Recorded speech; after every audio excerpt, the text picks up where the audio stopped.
हो गया तेरा प्यार, खेली ना मेरे दिल के साथ। हाँ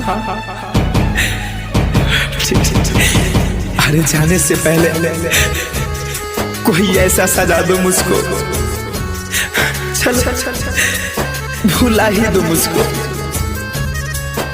तुमसे जुदा होने के बाद मौत आ जाए मेरी, दिल की गहराइयों से यही दुआ दो मुझको। जहाँ ये सनम तू चल जाई हो, हम जेल में तोरा जुदाई में ना जिक्र मोहब्बत के होई, तुहरा जैसन हर जाई के हजार जहाँ ये सनम तू चल जाई हो, हम जेल में तोरा जुदाई में ना जिक्र मोहब्बत के होई, तुहरा जैसन हर जाई के हम बस इतने बात बता जा, भइल हमसे कौन खता बा, घुट घुट के हम जीले हम रानी, अब तुहरा तन्हाई में हो जा ये सनम तू चल जाई हो, हम जेल में तोरा जुदाई में ना जिक्र मोहब्बत के होई, तुहरा जैसन हर जाई के।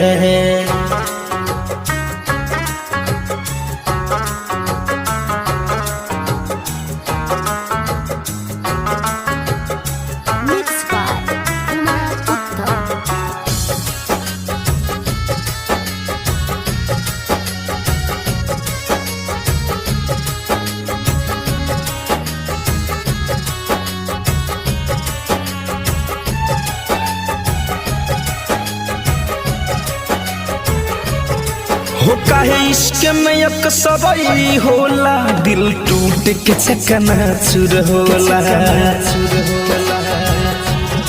हो काहे इश्क में अक्सर होला, दिल टूट के चकनाचूर होला। जब लागेला अगिया दिल में, दिल बहुत दिल से दूर होला। भले जिंदगी धुआं धुआं बा, बाकी दिल से ये दुआ बा, खुश रही हो हमर जान तू, ससुरा में भी जाई के हो जा ये सनम तू चल जाई हो, हम जेल में तोरा जुदाई में ना जिक्र मोहब्बत के होई, तुहरा जैसन हर जाई के।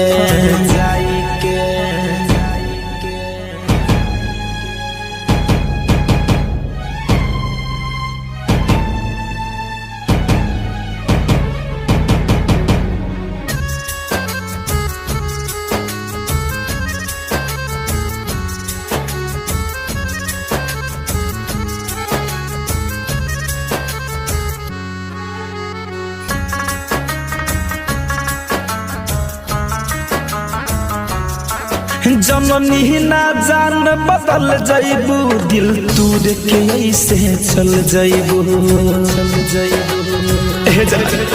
जननी ना जान बदल जाइबू, दिल तूर के ऐसे चल जाइबू।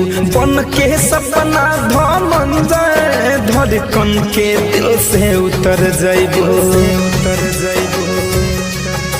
हो देख के इतना दर्दिया जाइबू, खुश तू न जान रह पैबू।